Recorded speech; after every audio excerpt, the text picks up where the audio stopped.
which will drive the AI revolution, will grow exponentially. We request the government to expedite the updating of the 2020 draft of the data center policy that Indian data should remain in India data centers.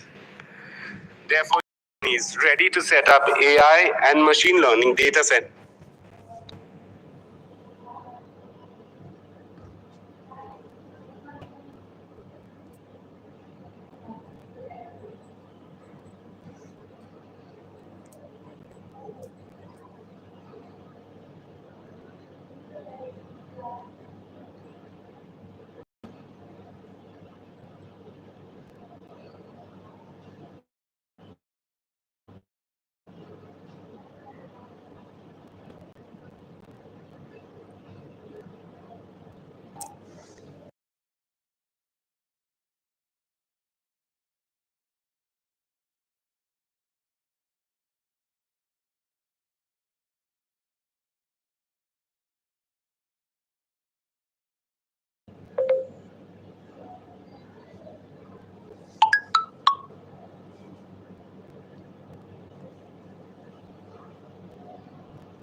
Therefore, Indian companies ready to set up AI and machine learning data centers should get all necessary incentives, including incentives for power consumption. Indian mobile companies, along with the thriving ecosystem, are in a position to offer solutions to the rest of the world, including developed nations. India needs an accelerated talent generation on a scale that is necessary to make India a global AI leader. Some of the existing jobs will evolve, and many more exciting opportunities for employment and entrepreneurship are going to be created in a rapid way, just like the computers and the internet. In conclusion, it is our promise not only that India will lead the charge in mobile innovation, but fully embrace the power of AI to create a connected, intelligent future that is truly transformative for every Indian. Thank you. Jai Hind, Jai Bharat.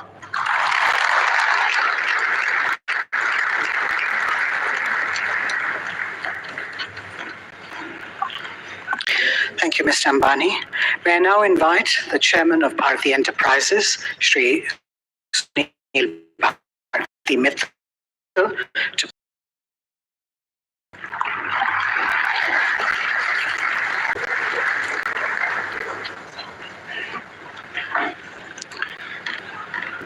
आदरणीय प्रधानमंत्री लोकप्रिय Modi ji, Honorable Minister of 20 years, Doreen, and many of my industry colleagues who are here today, and ladies and gentlemen, I have a great pleasure today to be once again standing in front of you during IMC 24. And that it coincides with a very important ITU meet here in India makes it even more special. This event showcases India's development in telecom infrastructure and its digital technologies. In this very hall, not too long ago, the leaders of the world's top 20 countries assembled and witnessed India's rise on the global standing in both political terms and economic terms. But what the world has sat up and noticed and has been always on the top table of the world technology needs to be put to use. And one of the main pillars of his vision was Digital India. That fired up all the entrepreneurs who are connected with telecom and digital services. That ushered in the 4G revolution in this country within 2 years of his assumption of office. That brought in smartphones in the hands of not just rich urban Indians, but in the poorer Indians in the most rural and hinterlands of India. That, as our minister rightly said, ushered in a revolution of digital broadband connectivity that connected them to wonderful services that both private sector and indeed the government and public sector had to offer. That spawned a number of startups in this country. When he came in and recognized that India is highly dependent on imports of telecom equipment and digital equipment. India at that time was importing nearly $500 billion worth of equipment from all over the world, including from our neighboring country. He asked Indian entrepreneurs and world corporations to come and set up manufacturing bases in India. And I mentioned this before here, India had lost the manufacturing race in the previous 20, 30 years to China and other parts of the world. That call to action has resulted in today India becoming a major manufacturing hub where the animal spirits of Indian entrepreneurs and the global corporations are unleashed by the support of a massive productivity-linked incentive program, the PLI, as well as ushering in the most complicated, complex process, which no other country has really initiated in a manner that India has, of trusted sources and trusted products. Today, every element in this country that is coming goes through the detailed eye of National Security Council on Telecom. Every source, every product, every element of India's network that connects our nation passes through that rigorous test of trusted networks and trusted products. This is seminal development which other countries need to follow very quickly. Before the second term expired, he recognized that India may be left behind and become a follower once again in 5G. He asked Department of Telecom and the Indian operators to gear up and launch 5G at the fastest pace possible. And I'm glad to report, and I'm sure most of you in this room are connected to a 5G network, India not only launched the fastest 5G networks in the country, not just in urban areas, but including all the villages and rural areas, and more network rollouts are happening as we speak every day, every month. And within a matter of next 12 to 18 months, again, each and every part of the country will be connected through a very powerful 5G network. That was, to my mind, the seminal contribution of the second term of Honorable Prime Minister Modi. But as we know, he never rests on his laurels. You achieve something, he will give you a bigger task to do. India has now dialed up its ambitions to be a semiconductor destination as well. A number of initiatives by the government of India have been taken to now start the process of manufacturing semiconductors in this country. Alliances globally are being built. India and US have recently signed a critical technology partnership. India has gone ahead and signed partnerships with France, with the UK, with Japan, and many other leading countries, including Taiwan, to come and set up shops here in semiconductor. The other big part of the third term is going to be opening up of space industry for the private sector. That, to my mind, is again one of the huge developments that India is seeing. Friends who are here from the world, from mobile industry, recognize that it's almost impossible for terrestrial services to cover every square inch of any country, or our oceans, or our skies. In the past, just like 2G, we had the VSATs, which are connecting on a very slow 2G type of dial-up speeds, some of the critical areas.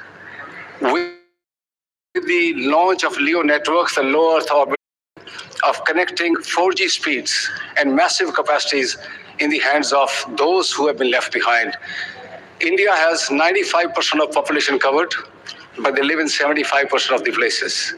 There are 5% of people who are in those remote areas, in mountains, in forests, in deep remote rural areas, where USO is trying to catch up and provide the services. And I want to assure the Prime Minister that with the launch of SATCOM services in this country, anybody, anywhere in the country, however remote or in difficult conditions they may be, will be able to connect on a fast-speed network to the internet using voice, data, videos, whatever is required, as is done on a 4G, 5G network. Doreen is here. ITU assigns the spectrum and orbital slots globally, and that job will keep on happening. However, there is now a debate going on across the world, and there is where I would like to draw the attention of the Honorable Prime Minister that intertemporal choices will have to be made as to how satellite, which is moving fast in technologies, need to coexist with terrestrial networks. My message is very simple. Telecom companies around the globe have done a seminal work in the world. They will take the satellite services into the remotest part of the nations through the USO program and directly through themselves. And those satellite companies who have ambitions to come into urban areas serving elite retail customers just need to take the telecom licenses like everybody else, be bound with the same conditions. They need to buy the spectrum as the telecom companies buy. They need to pay the license fee as the telecom companies do, and also secure the networks like telecom companies do. This is a simple solution which can be done on a global scale, and India can again show the way in this particular regard. Finally, Honorable Prime Minister, I'd like to assure you that Airtel has been at the forefront of India's telecom revolution. It has stood the test of time. It has seen the journey right from the 2G and dial-up modems to where we are in India today, creating a digital revolution that the world is seeing. And Bharti Airtel will be a very responsible company. While building these fanciful networks, it'll be responsible towards its customers. It will be responsible towards the stakeholders. And I'm glad that Airtel took the initiative of launching India's first anti-spam network, blocking in billions of calls coming from scamsters, billions of messages coming from fraudsters to secure the lives of our customers. We are now working with the industry to ensure, and with the Department of Telecom, that our people, when they're using these networks and enjoying all those services, are safe and secure. Honorable Prime Minister, Bharti Airtel will play its role in your vision of building a very powerful India. Thank you very much.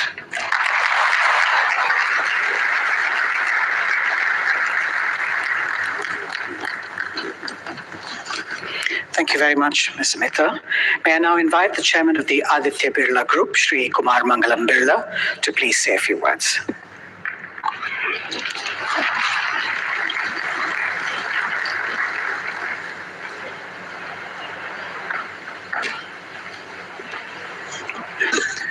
Honorable Prime Minister Shri Narendra Modi ji, Honorable Minister of Communication Shri Jyotiraditya Scindia, Honorable Minister of State for Communication Dr. Chandrasekhar, Chairman DCC and Secretary DOT Dr. Neeraj Mittal, my colleagues from the industry, ladies and gentlemen.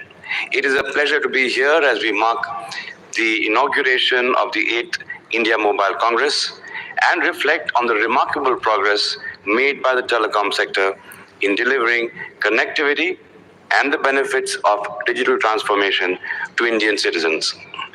At the heart of this progress, as we know, lies the steadfast progress support of our government.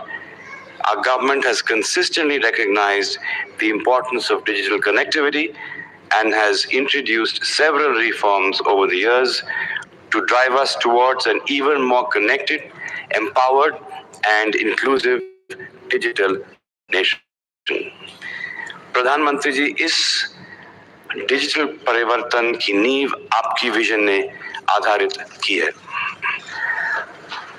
What has been remarkable in this journey is the government's continued thrust on expanding digital infrastructure and accelerating digital adoption for people and businesses equally. As a result, the digital transformation is now moving beyond just the large businesses to our MSMEs, enabling them to break traditional barriers and enter new markets. A few years ago, our Prime Minister had articulated that MSME means maximum support to micro, small, and medium enterprises. We at VI2 are committed to providing maximum support by promoting digital transformation to India's small businesses. With a focus on technologies like 5G, IoT, AI, and cloud services, the VI Business Ready for Next program is helping MSMEs assess their digital readiness, identify areas for improvement, and adopt necessary digital solutions to become future-ready corporations. Since its launch in June 2022, over 1.6 lakh MSMEs have used the VI platform. And through the power of our telecom platforms, I believe that we can create a thriving digital ecosystem that empowers our MSMEs to drive India's economic growth. Robust connectivity is also transforming how we live and how we work, as demonstrated by solutions showcased by VI at IMC this year. High-speed networks are making telemedicine possible, for example, in remote locations, allowing medical professionals to diagnose and treat patients virtually and bridging the gap between urban and rural healthcare. Just last year, India achieved the remarkable feat of 10 crore teleconsultations, and I believe that this is a matter of great pride for every Indian. Real-time high-speed connectivity will also enable safety and improved efficiencies in critical industries for sectors like mining, construction, and industrial automation. Unimaginable some years ago, it is remarkable how far we have come in connecting people, machines, and devices with such efficiency. Today, we are building a future where virtual and augmented reality immersive experiences will become increasingly integrated into our daily lives. One of the most pressing issues being addressed by the government, regulator, and industry in the past year is spam control and fraud protection. As networks have grown, we have the potential risk to the public, especially from phishing schemes, fraudulent calls, and spam messages. These undermine public confidence in communication systems and also put people's personal and financial security at risk. In collaboration with the government and regulatory bodies, VI is making significant strides in combating this menace. Vodafone Idea is committed to bringing new and innovative solutions that will fundamentally address spam and fraud at the very core. Public awareness campaigns too are helping to educate users about how to identify and avoid spams. This year has also been an important one for Vodafone Idea, as the company has taken critical steps in its own transformation journey. The company's 18,000 crore FPO, marking the largest of its kind in India, was met with overwhelming enthusiasm. It was oversubscribed 7 times overall and an astonishing 19 times amongst institutional investors. The surge in demand culminated in a total bid for approximately 93,500 crores across various investor categories. This response was an emphatic endorsement of the potential of the Indian telecom sector. To me, it signaled the faith that investors have in our Prime Minister's bold vision of a digital India. The fundraise has enabled the company to kickstart again its capex cycle. Vodafone Idea has already announced the next phase of capex detail worth $3.6 billion with 3 global partners, Nokia, Ericsson, and Samsung. These are all key steps that place VI on a more secure footing and ensure that the company remains dynamic and competitive. With the continued support of the government, I'm confident that we will do our part to realize the Prime Minister's Digital India destiny. I am a firm believer in the transformative power of India's telecom sector, and I see it as a bridge to a more connected, empowered, and prosperous India. Thank you once again to the government, to our and the entire telecom community for making the past year truly an exceptional one. Thank you.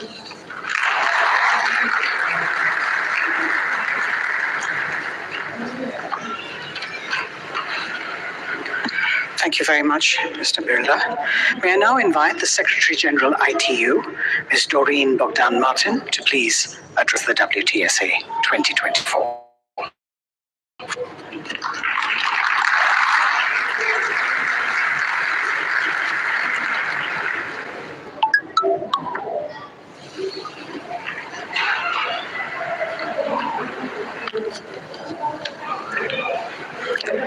Namaste, India.